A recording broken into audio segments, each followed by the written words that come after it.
Bienvenue dans cette nouvelle vidéo, je suis ravie de vous retrouver aujourd'hui. C'est la première vidéo de l'année 2021.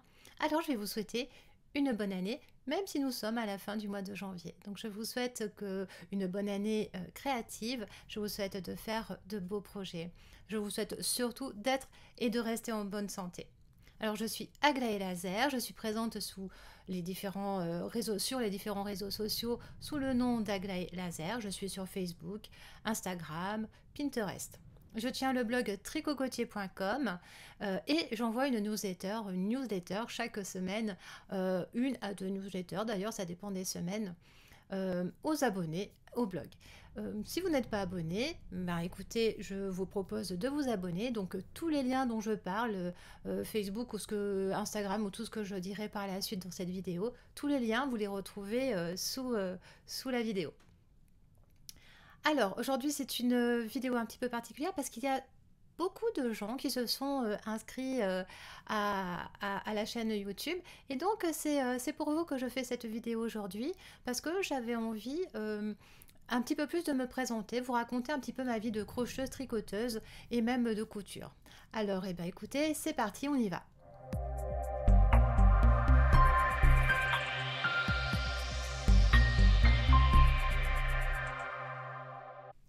Alors oui, c'est pour vous, vous et vous.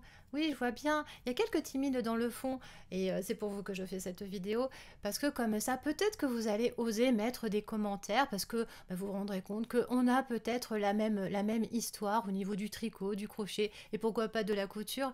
Donc voilà, peut-être que nous aurons plus d'interactions dans les commentaires ou que vous m'enverrez des mails. Alors je suis Aglaé, ça vous le savez, j'ai deux enfants, un grand garçon de 18 ans et une fille de 20 ans.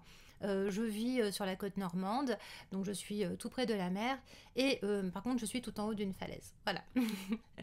Alors je tricote depuis que je suis toute petite, j'ai appris à tricoter avec ma mamie, avec ma grand-mère et j'ai toujours vu aussi ma mère tricoter. Donc en fait, voilà, à la maison, il y avait toujours du tricot et puis quand j'allais chez ma grand-mère, elle tricotait, elle faisait aussi du canevas, donc j'ai appris aussi le canevas avec elle, puis la broderie, etc.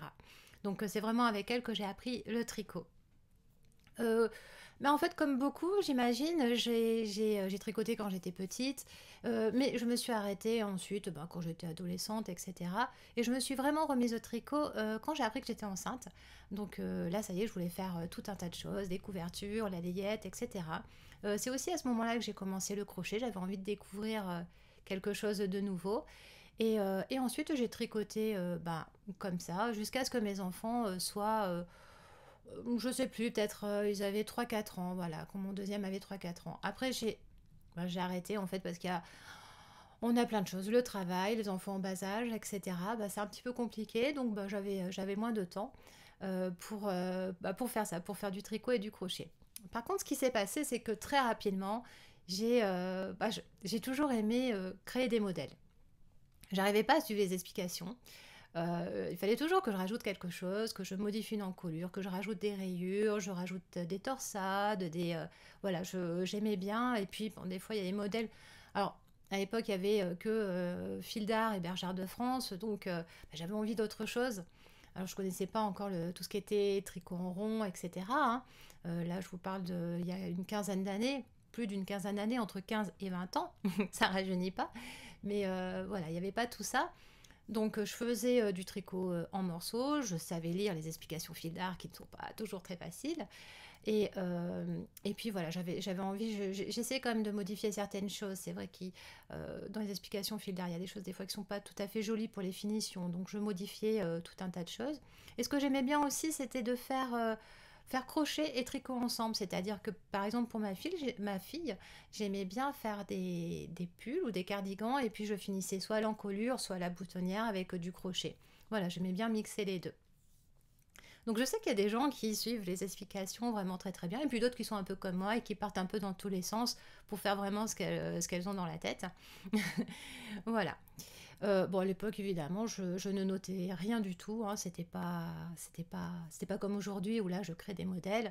Donc, c'était vraiment comme ça. Voilà, c'était au feeling. Donc, j'ai arrêté ensuite pendant une période. Ah oui, à cette époque aussi, je me suis essayée à la couture. Ça a été un échec. J'avais une vieille machine à coudre, j'avais acheté des patrons, mais bah non, ça allait pas. J'avais personne pour m'aider. Il n'y avait pas encore tout ce qui était tuto YouTube, encore moins les formations en ligne, évidemment. Et, euh, et donc, en fait, j'ai rapidement abandonné parce que je n'y arrivais pas. Je ne comprenais pas forcément les explications. Et non, ça me paraissait vraiment trop complexe. Je me suis dit, non, dans la couture, je n'y arriverai jamais. La seule chose que j'ai cousu, ce sont des couches lavables. Parce qu'à l'époque, donc c'était en 2003-2004, on ne trouvait pas des couches lavables comme aujourd'hui. Donc j'en avais fait venir du Canada ou des États-Unis, je me souviens plus. J'avais réussi à trouver les tissus qui allaient bien, ce qu'on appelle le pull. Et puis j'avais réussi à coudre des couches lavables. J'avais pris le modèle, j'avais refait, j'avais mis des boutons pression. Ça a servi comme ça devait servir, c'était parfait. Elles n'étaient pas fantastiques, mais c'est pas bien grave. Voilà, donc ça, j'ai juste réussi ça en couture à l'époque. Donc je me suis arrêtée de tricoter pendant un moment et j'ai repris le tricot il y a à peu près une dizaine d'années. Donc le tricot, le crochet, j'ai repris il y a une dizaine d'années. Donc le crochet, je vous ai pas dit, ça j'ai plus appris toute seule. Donc j'avais appris avec des livres. Oui, c'est ça, j'ai appris avec des livres quand mes enfants étaient petits. Oui, directement, c'était ça, avec les catalogues Fil d'Art, Bergère de France. J'avais dû consulter quelques livres à l'époque. Et c'est comme ça que j'ai appris le crochet. J'ai même essayé le crochet tunisien. Alors ça, c'est quand j'ai repris le tricot. Donc j'ai repris le tricot il y a une dizaine d'années. Et, euh, et puis donc là, oui, j'ai repris aussi le crochet. Et j'ai aussi essayé un petit peu le crochet tunisien, mais je trouvais pas... en fait, ce qu'il y a, c'est que ma grand-mère avait des grands crochets et je savais pas ce que c'était. Donc j'avais ça dans mon stock. Et puis bah, j'ai fait des recherches et donc j'ai découvert que c'était le crochet tunisien. J'ai essayé, mais bon là c'est pareil, il n'y avait pas trop de patrons. Donc j'ai vite arrêté, j'ai fait juste des petites choses comme ça. Alors revenons au tricot et au crochet. Donc là j'ai repris, vous avez suivi il y a une dizaine d'années. On part dans tous les sens dans notre tête, c'est impressionnant. Et là depuis je me suis plus arrêtée. Donc il y a une dizaine d'années, j'ai découvert le tricot, les aiguilles circulaires, pardon, j'ai découvert les aiguilles circulaires, le tricot en rond, et j'ai découvert Ravelry, donc là c'était fou. Et puis les laines qui étaient absolument magnifiques. Donc là, ça y est, là c'était parti, je ne pouvais plus m'arrêter, c'était juste fantastique. Donc au début on sait pas ce qui se passe, on découvre un nouvel univers. Donc oui, le tricot c'est pas seulement Fil d'Art, Bergère de France. Alors attention, je suis pas contre Fil d'Art et Bergère de France. Il m'arrive encore de prendre leur pelote de laine, de regarder leurs modèles. Mais voilà, là il y avait quand même beaucoup plus de choix. Donc je me suis inscrite dès le début sur Ravelry. J'ai découvert tout ce qu'on pouvait faire, c'était absolument fantastique. Donc voilà, c'était un monde passionnant. Et puis c'est aussi à ce moment-là que je me suis remise à la couture. Alors pas tout de suite, mais en fait j'avais des amis qui tricotaient, mais qui faisaient aussi de la couture et qui étaient très bonnes couturières. Donc bon voilà, ça me titillait aussi, voilà, je vais peut-être réessayer. Donc ce que j'ai fait cette fois-ci, c'est que j'ai acheté une machine à coudre. Là voilà, je me suis dit non, non, bon, avec l'ancienne machine, bon, c'était pas trop top, donc j'ai acheté une machine à coudre, j'ai investi dans des bouquins, j'ai aussi pris des cours de couture, alors ça c'est arrivé un petit peu après, et puis j'ai pris des... En fait avec les amis on se réunissait des fois chacune avec notre machine à coudre, et puis voilà, c'est comme ça que je m'y suis remise, et là c'est pareil, je me suis plus arrêtée depuis, donc voilà, je suis tout le temps soit en train de tricoter, crocheter ou coudre. C'est juste passionnant et c'est voilà, c'est maintenant aujourd'hui on peut dire que c'est l'ensemble de ma vie. Donc c'est mon métier aussi maintenant. Donc je suis très très heureuse d'avoir fait de ces passions un métier. Et puis aussi le blogging tout simplement parce que le blogging c'est une autre de mes passions. Donc j'adore bloguer, j'adore enregistrer des vidéos et tout ça, même si ça prend beaucoup de temps. Alors c'est vrai que bloguer, ça prend énormément de temps. Peut-être que vous vous rendez pas forcément compte du temps que ça prend de rédiger, de mettre en page, de prendre des photos, que les photos soient jolies, c'est pas toujours le cas, etc. Mais c'est une réelle passion aussi. Donc tout ça, et puis tout ça en fait je le fais surtout pour vous et vous me le rendez bien parce que je reçois beaucoup de messages de votre part, des messages très gentils. Me disent merci, merci Aglaé, grâce à toi, eh bien, j'ai fait tel modèle, tel petit gilet pour enfants que j'ai trouvé joli sur ton blog. Et ben, je l'ai fait moi aussi pour mes petits-enfants. Là, je reçois beaucoup de messages concernant Ravelry parce que, bah, comme je vous ai dit, accéder à Ravelry, c'est absolument fantastique. Donc voilà, grâce à l'ebook. Donc je vous mets le lien en dessous de l'ebook si vous en avez besoin. Donc grâce à l'ebook que j'ai rédigé, bah, vous pouvez accéder à Ravelry, découvrir tous les patrons. Là, dernièrement, j'ai fait une sélection de patrons de chaussettes sur le blog. Bah, là aussi, bah, certaines disent, bon, bah, ça y est, du coup, bon, bah, je mets ça aux chaussettes. Et puis il y a les tutoriels, je reçois beaucoup de messages. Par exemple, il y a le sac à pain il y a un tutoriel pour coudre un sac à pain. Bon, là aussi, voilà, je reçois des messages. Enfin, c'est absolument fantastique. Donc, j'ai vraiment envie de continuer ça. Et je vais continuer ça. D'ailleurs, je vais continuer et le blog et les vidéos. D'ailleurs, ce que j'aimerais, c'est arriver, alors je me suis mis un petit challenge, c'est arriver à la fin de l'année à faire une vidéo par semaine. Ce serait vraiment génial. Voilà. Et puis le blog bah, va continuer comme ça, toujours pareil, à 3 ou 4 articles par mois. Donc ça fait quasiment un par semaine. Donc voilà, l'année dernière, j'ai publié plus de 50 articles de blog, et ce qui est assez important parce que ce pas des petits articles de blog. En général, il y a vraiment beaucoup d'informations. Donc voilà pour ça. Alors en parlant blog, là aussi ce que je voulais vous dire sur le blog, et là c'est pareil, je passe toujours d'une idée à l'autre. Donc le blog s'appelle Tricot Cotier, et je ne sais pas si vous savez pourquoi il s'appelle Tricot Cotier. Je ne sais pas si je vous l'ai déjà dit en fait, donc là bah, si je vous l'ai dit, bah, je vous le répète. Tricot Cotier, le nom vient de... ben, on s'était réunis avec les enfants et puis avec mon mari, je dis bon ben voilà, je voudrais trouver un nom à mon blog, je sais pas, j'arrive pas trop à trouver. Et puis c'est comme ça, en discutant, qu'est arrivé le nom Tricot Côtier. Eh bien, Côtier, parce que comme je vous ai dit, je suis sur la côte normande. Et donc, c'est pour ça que c'était Côtier. Donc, Tricot Côtier. C'est un nom finalement que j'aime bien. Ça restera comme ça. Hein, le blog ne changera pas de nom. Voilà, ça me représente. Voilà, il faut pas que je déménage par contre. Ouais. Sinon, ça marchera plus. Il faut que je reste près de la côte. Comme je vous ai dit auparavant, ce que j'aime faire, c'est écrire, enregistrer des vidéos, euh, écrire sur le blog, et donc c'est produire du contenu. Et pourquoi est-ce que je produis tout ce contenu? En fait, c'est pour partager mes connaissances avec vous. Donc, soit je partage mon avis sur un patron que j'ai fait, que ce soit tricot ou couture, soit je partage avec vous aussi mon avis sur des livres. J'essaie de faire des sélections, comme là, ma sélection soit de cadeaux de Noël, ça a bien marché. Je sais que vous aimez beaucoup les sélections de cadeaux de Noël ou sélections d'autres choses, de patrons de couture aussi. Hein, j'ai fait une sélection de 10 patrons de couture gratuits qui permettent en fait de découvrir des marques de couture, donc je trouve ça très intéressant. Donc voilà, j'essaie toujours de faire des articles qui puissent vous apporter quelque chose, soit de l'inspiration, soit des connaissances, soit simplement pour le plaisir aussi, évidemment. Qui peuvent vous faire découvrir de nouvelles créatrices aussi, hein, parce que le monde du tricot et du crochet, etc., est vaste. Donc aider, me sentir utile, c'est absolument passionnant, et de cette passion, j'en ai fait mon métier. Alors c'est quelque chose que je fais depuis peu de temps. En fait, il y a 6 ans maintenant, j'ai démissionné de l'éducation nationale. J'étais professeur des écoles, je suis restée 5 ans professeur des écoles, c'était une période assez courte, mais j'ai été assez malmenée.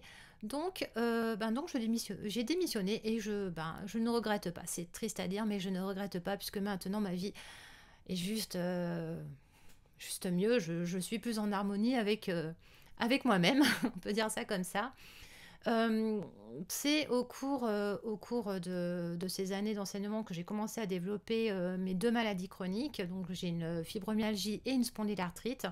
En fait, c'est des choses que j'avais déjà, mais qui se sont vraiment déclenchées justement parce que j'ai été malmenée. Et peut-être que le fait d'être affectée à plus de 80 km de chez moi, et donc faire beaucoup de routes, même si très souvent je dormais à l'hôtel pour éviter de faire cette route, je pense que ça n'a pas fait du bien à mon corps qui était un petit peu fragile.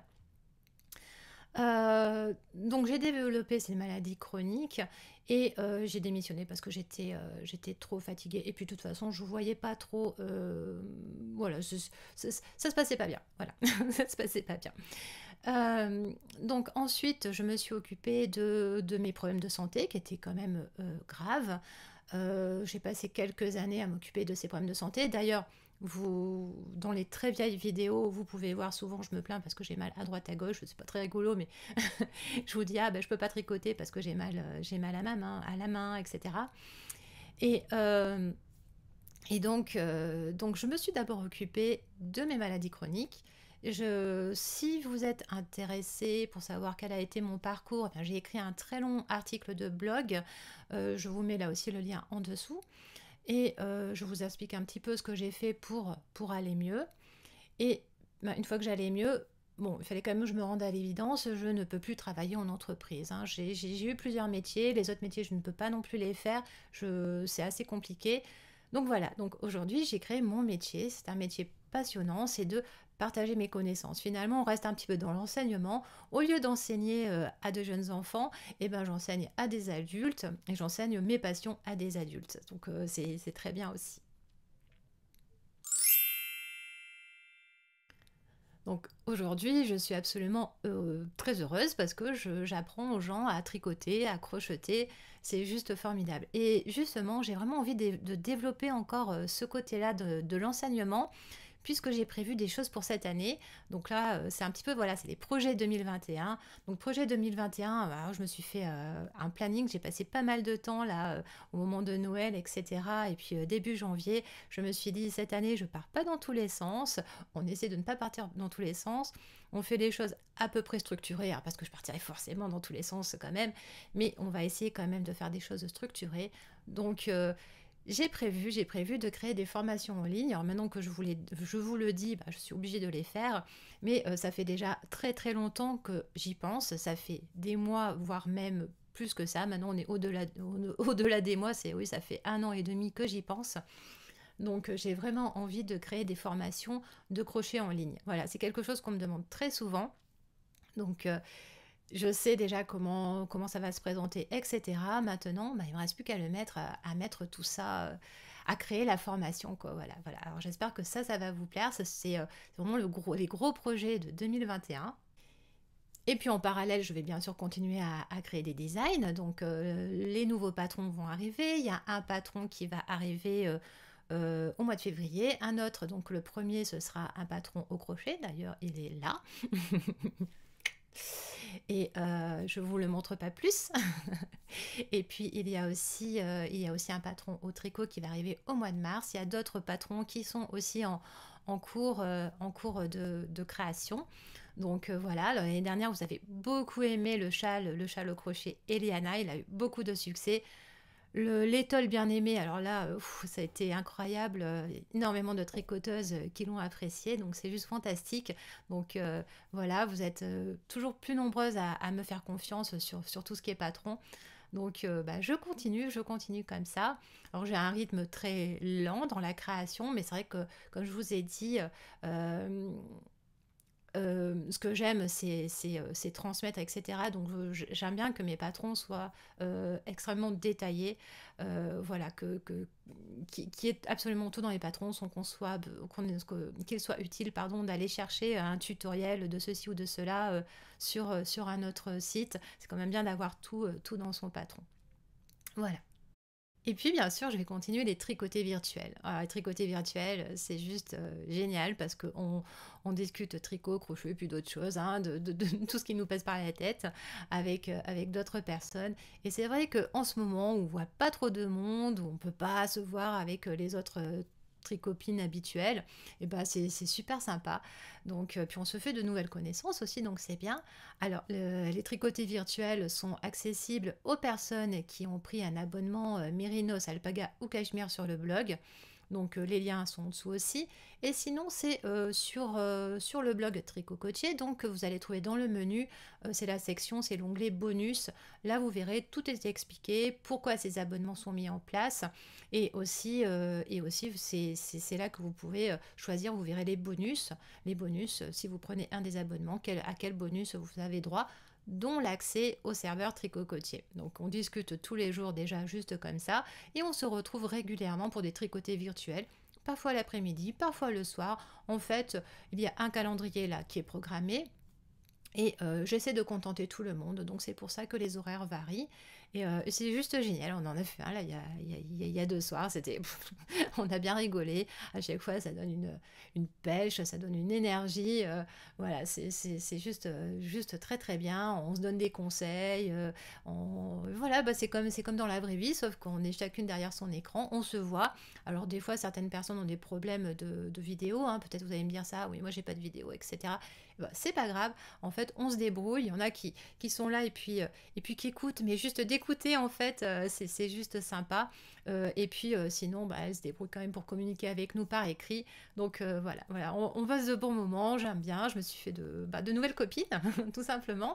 Et c'est juste extra. Donc, bien, écoutez, si vous êtes intéressé, bah voilà, on vous accueille sans aucun problème. Il suffit d'être sympathique, et je pense que bon, bah, si vous faites du tricot et du crochet, eh ben, vous êtes sympathique, voilà.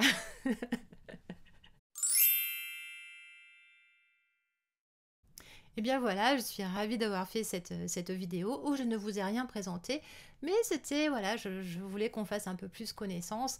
Et donc n'hésitez pas, vous, à mettre des commentaires, et puis à me raconter aussi votre vie de tricoteuse et de crocheteuse, ou vos expériences avec la couture. Allez-y, il n'y a pas de problème, mettez des commentaires, on commence à discuter comme ça. Voilà, c'est très sympathique, et puis c'est bien, comme je vous ai dit avec les tricotés, c'est important en ce moment d'avoir des échanges, donc n'hésitez pas à me contacter. Voilà, je réponds. Alors j'ai beaucoup de messages, donc j'essaie de répondre régulièrement. Il m'arrive parfois de rater des messages, hein, ça arrive, parce que je vois des messages, je dis oui, il faut que je réponde, etc. Mais bon, bah, je suis en train de faire autre chose, et puis après j'ai d'autres messages, et puis j'oublie, donc je suis vraiment désolée. Par contre, je ne peux pas répondre à des messages parce que ça arrive sur, voilà, moi je cherche un... Je cherche, par exemple aujourd'hui, voilà, j'ai reçu un message, je voudrais faire une salopette pour un enfant, je voudrais qu'elle soit comme ça, comment je peux faire? Je peux pas répondre à une question comme ça, parce que je ne peux pas créer un patron en quelques minutes. Dans ce cas-là, ce que vous faites, vous allez sur Ravelry, vous utilisez Ravelry, vous faites une recherche, et peut-être que vous allez trouver votre bonheur. Par contre, je ne peux pas vous aider si moi c'est quelque chose que je n'ai pas tricoté, que je n'ai pas fait. Donc si c'est quelque chose que vous ne trouvez pas sur le blog, je ne peux pas, je ne peux pas vous répondre. Donc, je suis obligée de vous renvoyer vers Ravelry en général. Donc, mais sinon, je réponds à tout au maximum. Voilà. Alors, on va se quitter là, comme ça, jusqu'à la prochaine vidéo. Je vous souhaite une bonne année, et puis donc on se retrouve bientôt. Et puis si vous avez envie de regarder encore d'autres vidéos, eh bien écoutez, allez-y, il y a quelques vidéos, 4, 5 vidéos assez récentes, donc profitez-en. Et puis il y en a d'autres qui vont arriver bientôt, j'ai des choses à vous montrer, dont le fameux châle qui est là derrière, mais là je vous le dévoile un petit peu, je n'avais pas prévu de le montrer, mais vous le voyez déjà, et vous le verrez plus, c'est sa sortie, c'est le 23 février, donc retenez bien la date, le mardi 23 février, donc pour ce châle. Je vais quand même vous donner son nom, allez, c'est le châle de la dame. Voilà, le châle de la dame, en référence à la série Le jeu de la dame. C'est une série sur les jeux d'échecs, et qui a beaucoup plu. Voilà, je vous en dis pas plus. On arrête là. Et je vous dis à bientôt. Bye.